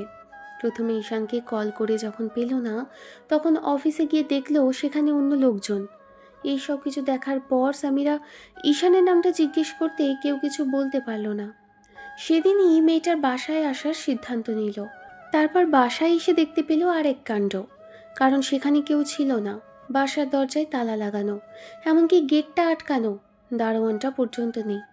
সামিরা রাস্তাতেই দাঁড়িয়ে রইল। এদিকের রাস্তা দিয়ে তেমন কেউ যায় না। অনেকক্ষণ যাবৎ দাঁড়িয়ে থাকার পর একটা লোক যখন যাচ্ছিল তখন সামিরা লোকটাকে জিজ্ঞেস করতে লাগলো। এই যে ভাইয়া, শুনছেন? আমাকে একটা কথা বলুন তো, এখানে তো একটা পরিবার থাকতো, ওনারা কোথায় গেছে? বাসাতে তালা দেওয়া দেখছি, গত 1 মাস আগেও সবাই এখানেই ছিল, তাহলে হুট করে সবাই কোথায় চলে গেল? হ্যাঁ, ঠিকই ধরেছিস। 1 মাস আগে আফজাল সাহেবের পরিবার এখানে থাকতো। আসলে লোকটা মারা যাওয়ার পর ওনার ছেলে বিয়ে করেছিলেন, সেখানেই কি সব ঝামেলা হয়েছিল। ওনার চলে যাওয়ার আগে জানতে পেরেছিলাম কিছু একটা হয়েছে, যার যার জন্য ছেলেটার মানসিক অবস্থা খারাপ, তাই ওরা এখান থেকে চলে গেছে। ওরা এখন আর এখানে থাকে না। কিন্তু আপনি কে বলুন তো? ওরা যদি কখনো আসে আমি আপনার কথা ওদের বলে দিব। তবে মনে হয় না আর কখনো এখানে আসবে। সেদিন যখন এখান থেকে চলে যাচ্ছিল তখন দেখলাম ব্যাগটা গুছিয়ে নিয়েই এখান থেকে যাচ্ছিল। সামিরা কান্নায় সেখানে ভেঙে পড়ল। লোকটা কিছুক্ষণ দাঁড়িয়ে থেকে চলে গেল। সামিরা বুঝতে পারল জীবনে কত বড় ভুলটা ও সেদিন করে ফেলেছে। ঈশান ঠিকই বলেছিল, ওকে আর কখনো হয়তো দেখতে পাবে না। ওর ভালোবাসাটা এখন প্রয়োজন হলেও হয়তো আর পাবে না। সামিরা এমন করে পুরো 1 মাস এলাকাটায় এসেছে, খোঁজ খবর নিয়েছে, আশেপাশে অনেক খুঁজেছে। ঈশানের বন্ধুদের সাথে যোগাযোগ করেও জানতে পারেনি ছেলেটা ঠিক কোথায় আছে, কেমন আছে আর কিভাবে আছে। 1 মাস 2 মাস করে আরও 3টে মাস কাটল। ওদের ডিভোর্সের সময়টা পেরিয়ে গেছে। 6.5 মাস পরে যখন সামিরা অনেক খোঁজ খবর নিল তখন জানতে পারল ঈশানরা আবার বাসায় ফিরে এসেছে। এমন কিছু জানার পর সামিরা সেদিনই দৌড়ে এসেছিল। তারপর সেদিন ঈশানের কাছে এসে বাসায় ঢুকে দেখে কিছু লোকজনের সামনে বসে আছে। ঈশান মেয়েটাকে দেখে এড়িয়ে যাওয়ার চেষ্টা করলে তখন মেয়েটা কিছু বলবে তার আগেই ঈশান সেখান থেকে উঠে গেল। আম্মু ওকে ধরে এনে বসিয়ে দিয়েছিল। তারপর মেয়েটার হাত ধরে টানতে টানতে ওকে একটা রুমে নিয়ে গিয়ে রুমের দরজাটা লক করে দিয়ে বলতে আরম্ভ করে, তুমি আবার এখানে কেন এসেছো? আর কি চাই তোমার আমার পরিবারের কাছ থেকে? তুমি আর কি নিতে এসেছো বলো তো? নাকি আমার ছেলেটাকে এবার আর বাঁচতে দিতে চাইছো না? আবার কি নাটক তোমার করতে হবে সত্যি করে বলো তো?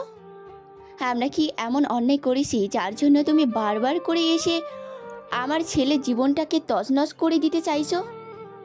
ও তো এখন অনেক ভালো আছে। গত 3টা মাসে যে পরিমাণে পাগলামি আমার ছেলেটা করেছে তাতে করে ওকে বাঁচানোটাই কষ্ট হয়ে যাচ্ছিল। এখন অন্তত তো তুমি এখান থেকে চলে যাও। ও সব কিছু মেনে নিয়েছে, তুমি তো ভালো আছো। আমরা তো এখান থেকে চলে গিয়েছিলাম, তোমাকে কোনোভাবে বিরক্ত করিনি। তাহলে তুমি আবার এখানে কেন ফিরে এসেছো? নাকি এবার আমার ছেলেটাকে নিজ হাতে? সামিরা আম্মুর পায়ের কাছে বসে পড়ল। তারপর ওনার পাগুলো জড়িয়ে ধরে কান্না করতে লাগলো। আম্মু জোর করে পা ছাড়িয়ে নিতে চাইল, কিন্তু পারল না। মেয়েটা কান্না করে করে বলতে লাগলো, আমি আমি ভুল করেছি আম্মু, আমাকে মাফ করে দাও। আমি এখন থেকে তোমাদের সব কথা শুনবো। আমি তোমার ছেলেকে ভালোবেসে ফেলেছি। আমি আমি বুঝতে পারিনি এত বড় অন্যায় করে ফেলবো ওর প্রতি। বিশেষ করো, আমি ভালো হয়ে যাব, এখন থেকে সব কিছু শুধরে নেব।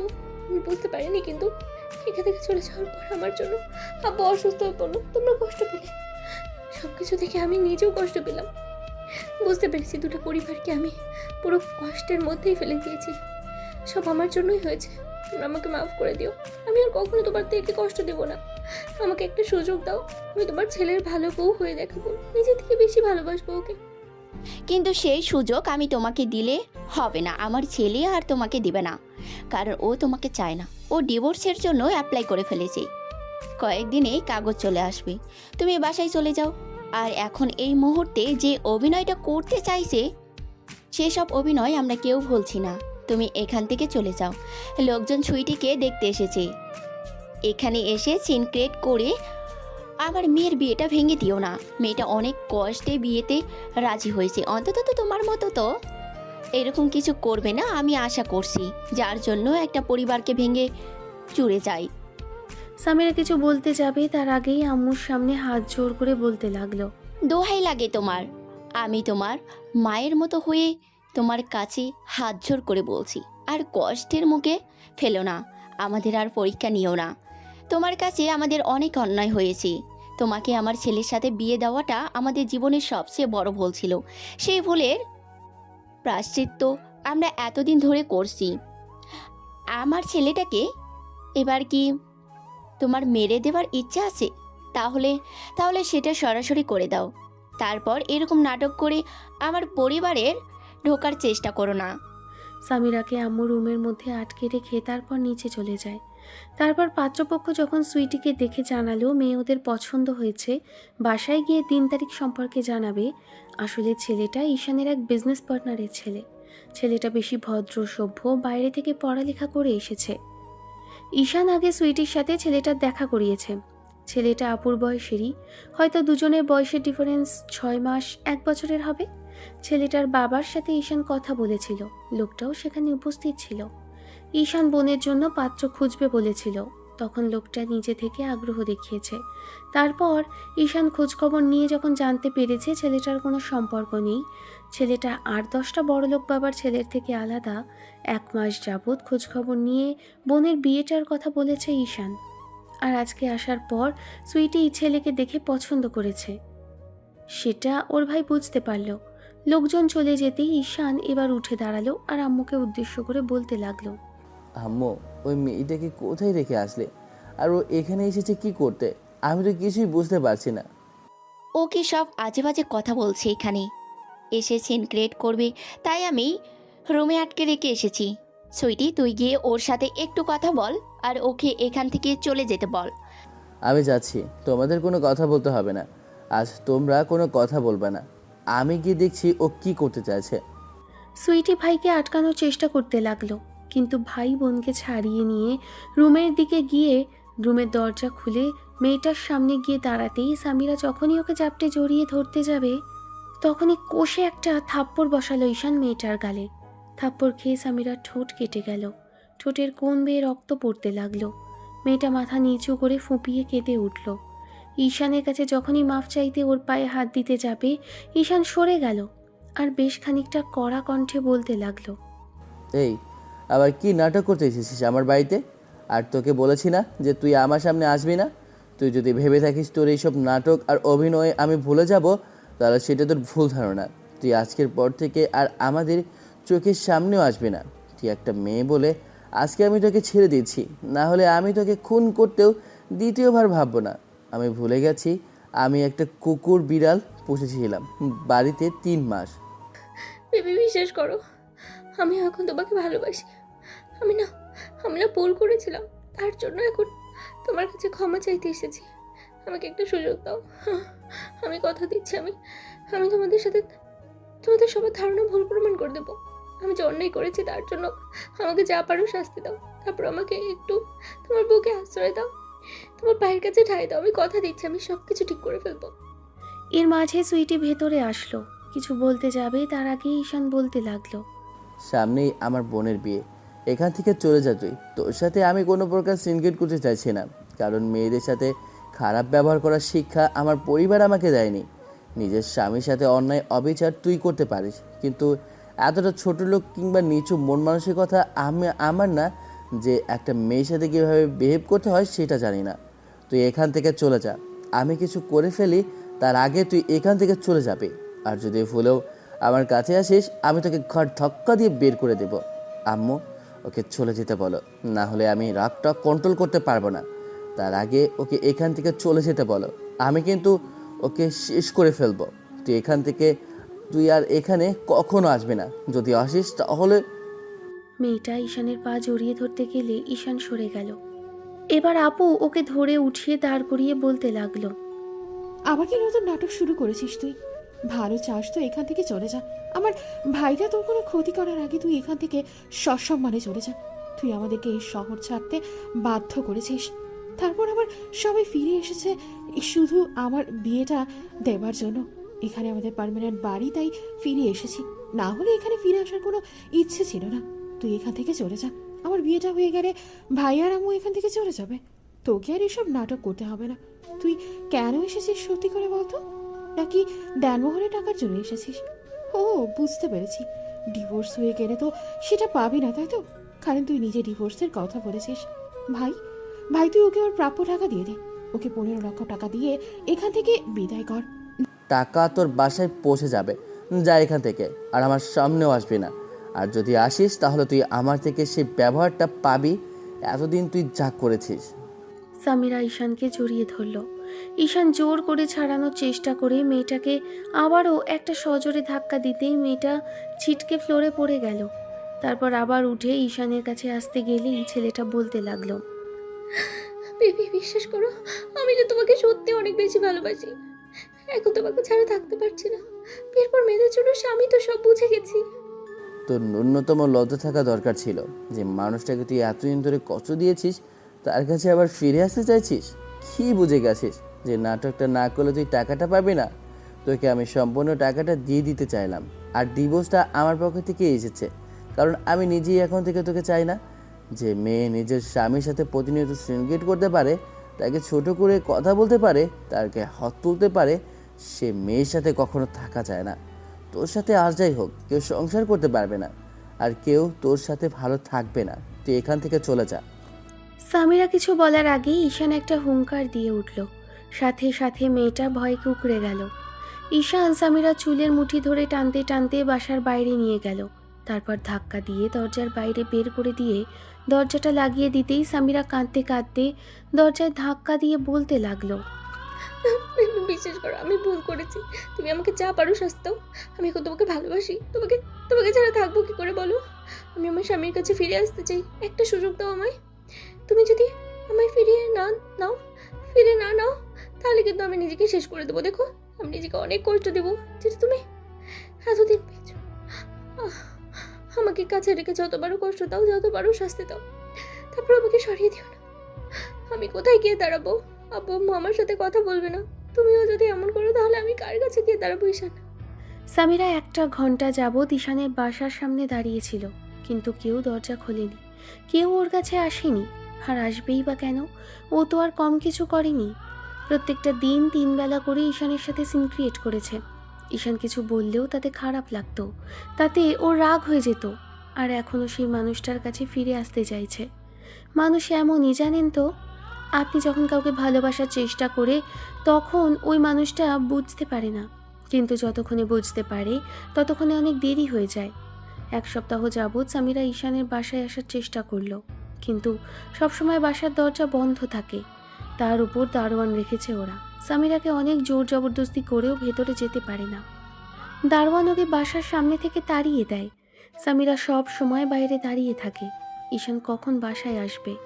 সেদিন সন্ধ্যার মুখে যখন ঈশান বাইরে থেকে বাসায় ফিরেছিল, তখন সামিরা ঈশানের গাড়ির সাথে ভেতরে ঢুকতে গেলে ঈশান ওর ঘাড় ধাক্কা দিয়ে আবারও বের করে দিল।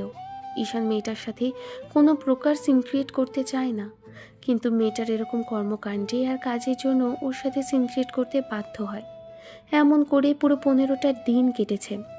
সামিরা এই কয়েকটা দিনে ঈশানের বাসাতে কয়েকবার ঢুকতে পেরেছিল, কিন্তু যখন ঈশান এসেছে মেয়েটা ভয়ে ওর কাছে গেলেও ওর সাথে বেশি কথা বলতে পারেনি, কারণ তার আগেই ওকে বাসার বাইরে বের করে দিয়েছে।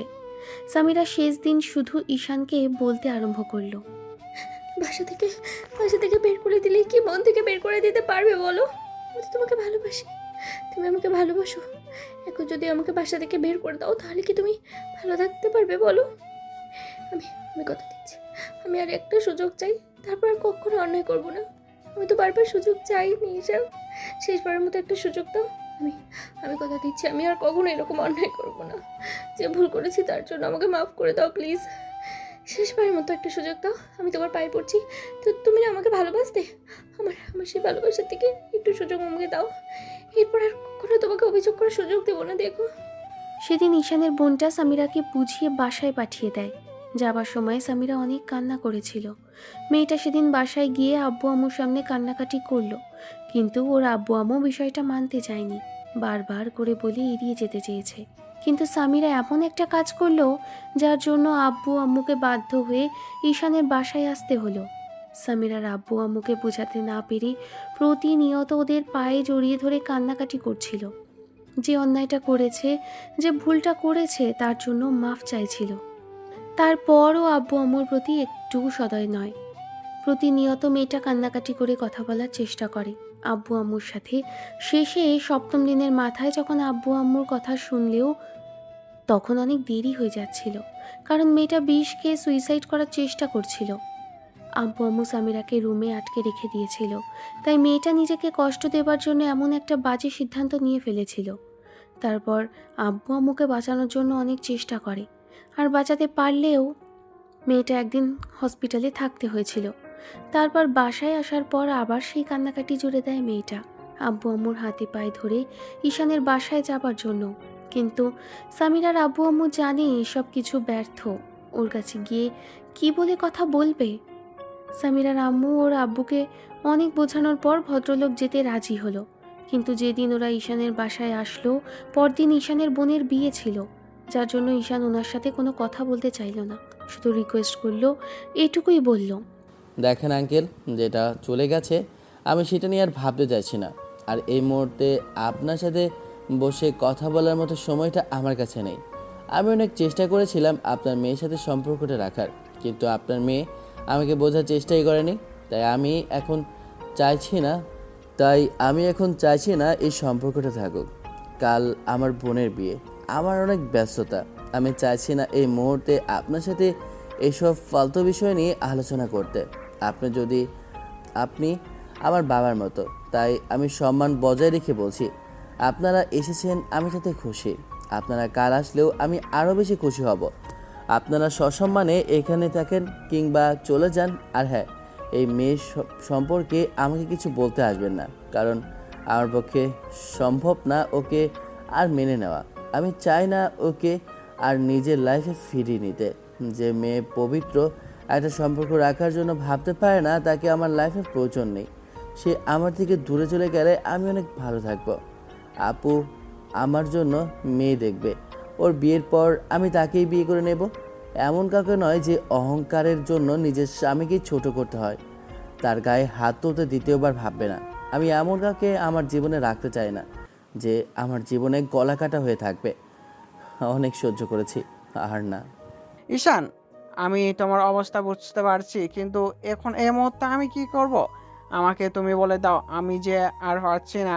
আমার মেয়েটাকে নিয়ে প্রচণ্ড পরিমাণে পাগলামি করছে, কার সুসাইড করতে গিয়েছিল, আমাদেরকে বোঝাতে না পেরে এত পাগলামি করবে আমি ভাবতে পারিনি। মেয়েটা ভুল করেছে, তার জন্য তোমার কাছে মাপ চাইছে।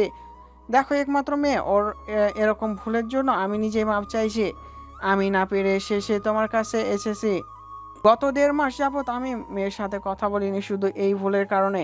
একটা বার কি একটু ভেবে দেখা যায় না বাবা? আমি তো তোমার বাবার মতো, একবার বাবার কথাটা একটু ভেবে দেখো।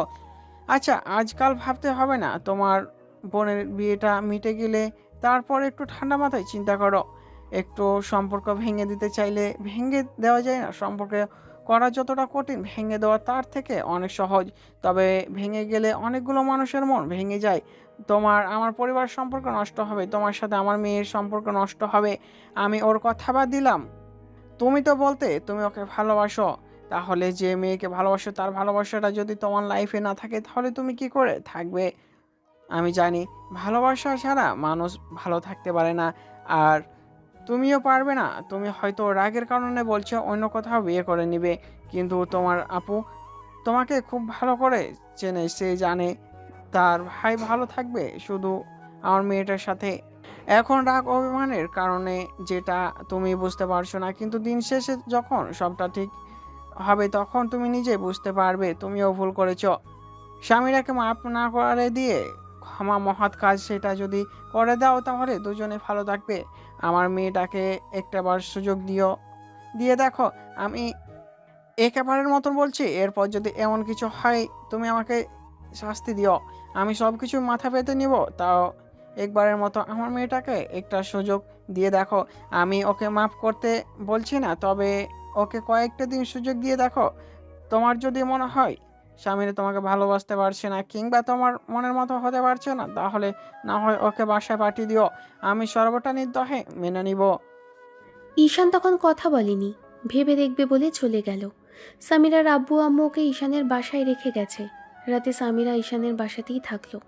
ঈশানের রুমে আসার সাহস পায়নি, কারণ সুইটি বলেছিল বিয়ের এই কয়েকদিন যেন পাগলামিটা না করে, তাহলে হয়তো ঈশান রেগে যাবে, আর রেগে গেলে রাগের মাথায় বিয়ের মধ্যে এমন কিছু করতে পারে যার জন্য নিজেরই দেখা গেল ক্ষতিটা হলো। তাই সামিরা ভয়ে ভয়ে ছিল। তবে বিয়ের দিন খুব সুন্দর করে সেজেছে মেয়েটা। ঈশান খেয়াল করেছে বিয়ের সময় থেকে শুরু করে নিয়ে বিয়ের পর পর্যন্ত এক গাদা ছেলেরা সামিরের দিকে তাকিয়েছিল।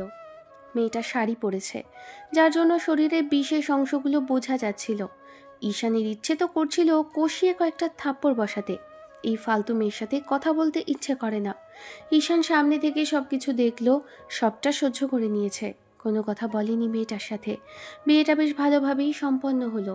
বিদায়ের সময় বোনটা ঈশানকে জড়িয়ে ধরে অনেক কান্না করেছিল। ঈশান বোনকে বেশ ভালোভাবেই বিদায় দিল। রাতে ছেলেটা বেডে শুয়ে চোখের পানি ফেলছিল, তখন সামিরা রুমে আসলো। তারপর পাশে বসে চোখের পানিগুলো মুছে দিতেই ঈশান ধরফড়িয়ে উঠে বসে মেয়েটাকে দেখে ওর থেকে দূরে সরে গিয়ে বলতে লাগলো, আপনি আপনি এখানে কেন কেন এসেছেন? আদি খেতে দেখাতে এসেছেন নাকি সিম্পেথি দেখাতে এসেছেন? কিছুই করতে হবে না, চলে যান এখান থেকে। আমার লাইফে বারবার কেন ফিরে আসছেন? আর কিভাবে আমাকে যন্ত্রণা দেওয়া আছে একটাবার বলতে পারেন? ঈশান, এবারের মতো মাফ করে দাও। আমি কথা দিচ্ছি, আমি আমি তোমার মনের মতো হয়ে দেখাবো।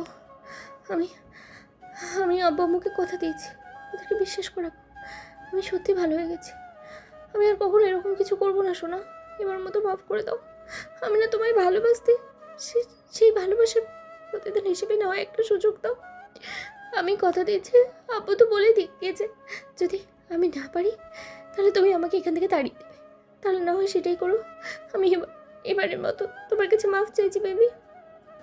আমার মনটা ভালো নেই, এখান থেকে আপনি চলে যান। আমি চাইছি না আপনার সাথে কোনো প্রকার সিনক্রেট করতে। আপনি যদি আমার কষ্টটাকে বুঝে থাকেন কিংবা আমাকে যন্ত্রণা না দিতে চান তাহলে চলে যান। আর আপনার নিজের স্বার্থের জন্য যদি এখানে এসে থাকেন তাহলে আপনি এখান থেকে যাবেন না। আর যদি আমার কষ্টটা এই মুহূর্তে বুঝে থাকেন তাহলে এখান থেকে চলে যাবেন। সামিরা আর কথা বলতে পারল না, সেখান থেকে চলে গেল। বোনকে শ্বশুর বাড়িতে পাঠিয়ে ঈশানের মনের অবস্থা ভালো না। দুদিন বাদে যখন ঈশানের বোনকে ওরা আবারও শ্বশুর বাড়িতে পাঠিয়ে দেয়, ঈশান সেদিনও মন খারাপ করেছিল। রাত 10টার দিকে ছেলেটা বাইরে থেকে বাসায় এসেছে। সামিরা ওদের জন্য খাবার বাড়ছিল। আম্মু মেয়েটাকে একটা সুযোগ দিলেও ঈশান দিতে চাইছে না। ঈশানকে সামিরা খাবার বেড়ে দিতে গেলে ঈশান ওর হাতটা ধরে ফেলল আর বলতে আরম্ভ করলো, এই ভালোবাসাটা তখন অনেকবার খুঁজেছিলাম, সেদিন আমার জন্য কোনো কাজে আসেনি, তাই এখন আমি আর কারো ভালোবাসাটা চাইছি না। দয়া করে আর কোনো সিম্পেথি কিংবা ভালোবাসা আমাকে দেখাতে আসবেন না। আমি যেমন আছি তেমনি থাকবো। এর থেকে ভালো কিংবা খারাপ হওয়া আমার পক্ষে সম্ভব না। আর আমি এই অভিনয় আপনার সাথে আর করতে চাইছি না। আপনি এখান থেকে চলে যান, আপনি ভালো থাকবেন, অন্য কোথাও গিয়ে বিয়ে করে নিন। আর হ্যাঁ, কাল ডিভোর্স পেপার চলে আসলে আমি সাইন করে দেব। আপনি ডিভোর্সের পেপার আর দেনমোহরের টাকাগুলো বুঝে নিয়ে এখান থেকে চলে যাবেন। আব্বু পাগলামি করো না, যেটা হয়েছে সেটার জন্য সামিরা নিজেকে অপরাধী ভেবে সুসাইড করতে গেছিল। এর থেকে আর বড় কিছু কি হতে পারে? যে মেয়েটা তোমাকে ভালোবেসে কষ্ট পাচ্ছে তাকে একটা সুযোগ দেওয়া উচিত, তাই না? অন্তত তো এইবারের মতো ওকে মাফ করে দাও। এরপর থেকে আর কোনো কিছু অন্যায় করবে না। দেখো, আমি তোমার আম্মু হয়ে তোমাকে কথা দিচ্ছি, মেয়েটা আমাকে অনেক কান্নাকাটি করে বলেছে ও সবটা শুধরে নেবে। এবারের মতো অন্তত তো ওকে মাফ করে দাও। আমি বলছি ও আর কোনো ভুল করবে না। অন্য কোনো কথা থাকলে সেটা বলো। আমি আমার সিদ্ধান্ত তোমাদের কাছে জানিয়ে দিয়েছি। এরপর আমার সিদ্ধান্ত পরিবর্তন হবে না। আমি কতটুকু রাগী, কতটুকু জেদি তোমরা সেটা ছোটোবেলা থেকেই দেখে আসছো। বিয়ের পর থেকে 3টা মাস পর্যন্ত আমি শুধু ওনার পায়ে ধরিনি। স্বামী হয়ে বউয়ের কাছে এতটা ছোট হতে নেই যতটা ছোট হলে স্বামী নামের অপমানটা করা হয়। জুনিয়র হয়ে বারবার করে রিকোয়েস্ট করেছি, শুধু পায়ে ধরে কান্নাই করিনি। তখন ওনার কোনো মায়া হয়নি।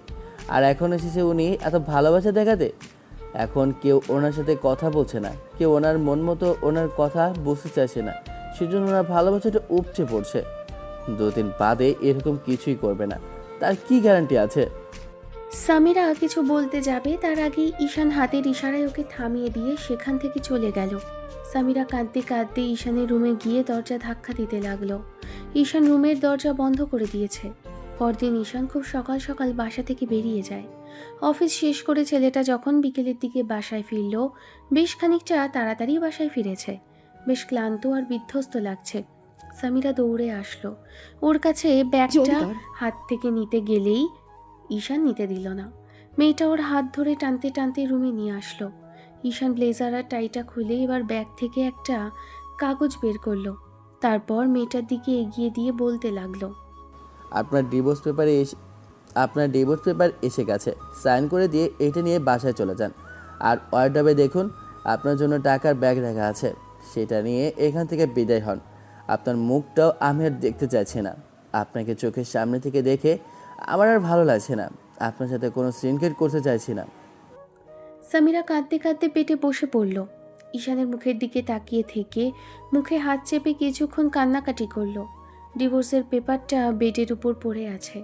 সামিরা সাইন করছে না দেখেই ঈশান ওয়ার্ড্রপ থেকে টাকার ব্যাগটা এনে ওর সামনে ছুঁড়ে ফেললো আর বলতে লাগলো, আমার আর ধৈর্যের পরীক্ষা নেবেন না, এটা নিয়ে এখান থেকে চলে যান। আর হ্যাঁ, আমি সাইন করে দিচ্ছি, আপনি না করলে তাতে আমার কিছু যায় আসে না। আমি আমি মরে যাবো ঈশান, তোমাকে ছেড়ে থাকতে পারবো না। তুমি যদি ডিভোর্স পেপারে সাইন করে দাও তাহলে আমার মৃত্যুর তুমি চোখের সামনেই দেখতে পারবে। তোমার সামনে আমি শেষ হয়ে যাব, দেখো। আপনার যা খুশি তাই করতে পারেন, আমার তাতে কিছুই যায় আসে না। আমি বলেছিলাম না, আমার ভালোবাসাটা যেমন তীব্র, আমার অবহেলাটা তার থেকে তিক্ত। বিয়ের পর থেকে বারবার করে বলেছিলাম আমার ইগনোরটা আপনি নিতে পারবেন না, কিন্তু আমার কোনো কথাই আপনি শোনেননি।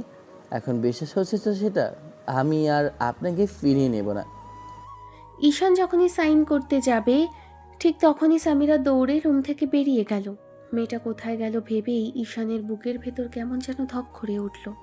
না চাইতেও মেয়েটার পেছন পেছন আসতেই গেস্ট রুমের দরজার সামনে এসে দাঁড়ালো, কারণ মেয়েটা ততক্ষণে দরজা বন্ধ করে দিয়েছে, ফুপিয়ে কাঁদছে। ঈশান বারবার করে সামিরাকে দরজা খুলতে বললেও মেয়েটা দরজা খুলল না। ঈশান জানলা দিয়ে যেটা দেখলো সেটা দেখার জন্য মোটেও প্রস্তুত ছিল না। মেয়েটা শাড়ির আঁচল দিয়ে ফ্যানের সাথে অলরেডি ফাঁস দিয়ে ফেলেছে, শুধু গলায় ঝোলানোর অপেক্ষা। বিষয়টা চোখের সামনে দৃশ্যমান হতেই ঈশান এক মুহূর্ত দেরি করল না। জোরে সোরে দরজায় কয়েকটা লাথি দিতেই দরজার লকটা ভেঙে গেল। ছেলেটা দৌড়ে এসে সামিরার পা দুটো উঁচু করে ধরতে এই মেয়েটা জোরে জোরে হাঁপাতে লাগলো, কারণ ততক্ষণে সামিরা ফাঁস লাগিয়ে ফেলেছিল। কোনো রকমে পা দিয়ে টুলটা উঠিয়ে মেয়েটার পায়ের নিচে রেখে তারপর শাড়ির আঁচলটা টান দিয়ে খুলে ফেলল। সামিরাকে নিচে নামিয়ে নিতেই মেয়েটা ছোটার জন্য জোর করতে লাগলো। ঈশানকে বারবার করে বলতে লাগলো, ছেড়ে দাও আমাকে, তুমি না আমাকে ভালোবাসো না, তাহলে কেন বাঁচালে? আমি এই জীবন রাখবো না, আমি নিজেকে শেষ করে দেব। দেখি তুমি তারপরে কাকে কষ্ট দিতে পারো। এতগুলো দিন ধরে তোমাকে ভালোবাসার কথা বলে আসছি, তোমাকে একটাবার মাফ করে দিতে বলছি, তুমি তাও করছো না। আমি নিজেকে শেষ করে দেবো, ছেড়ে দাও আমাকে।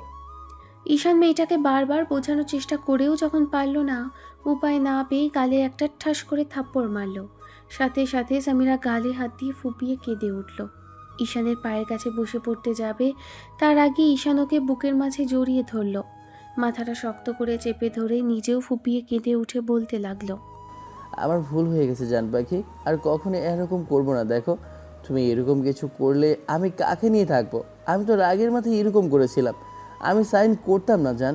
তাহলে এই কাগজটা কেন এনেছিলে? আমি জানতে না, তুমি জানতে না আমি ডিভোর্সের কথা বললে ওই 3 মাসের পরে আর একটাবারও ভাবিনি। তাহলে তুমি কেন এরকম করলে বলো? তুমি একটাবার ওটা পড়ে দেখলে না, ওটা নকল ছিল। আমি তোমাকে ভয় দেখানোর জন্য এনেছিলাম, আর তুমি কি না। সামিরা ঈশানের কথাতে পরপর বুকে কিল ঘুষি মারতে লাগলো। ঈশান ওকে জোর করে ছাড়ালো, সারা মুখে চুমু খেলো। মিনিট 2 চুমু খাওয়ার পর মেয়েটা ওর ঠোঁটের সাথে জোর করে ঠোঁট লাগিয়ে দিতেই ঈশান সামিরাকে একদম নিজের সাথে লেপ্টে ধরলো। মেয়েটা ওর ঠোঁটের সাথে ঠোঁট জোড়া লাগিয়ে দিয়ে শার্টের কলারটা শক্ত করে চেপে ধরে রেখেছে। দুজনের ঠোঁটের স্বাদ নিতে ব্যস্ত। জোরপূর্বক হয়তোবা মেয়েটাকে দূরে সরিয়ে দিতে পারত, কিন্তু ওকে ছেড়ে ভালো থাকতে পারতো না। তাই আর উপায় না পেয়ে এরকম একটা নাটক করেছিল। কিন্তু মেয়েটা যে সুইসাইড করে নিতে যাবে সেটা ঈশান জানতো না। যাই হোক, এখন ওদের এই ভালোবাসাময় মুহূর্তের মধ্যে আমাদের থাকাটা ঠিক হবে না। তাই আশা করছি পরবর্তীতে আমাদের দেখা হবে। ততদিন পর্যন্ত সুস্থ থাকবেন, ভালো থাকবেন, আমাদের সাথে থাকবেন। ধন্যবাদ। আল্লাহ হাফেজ।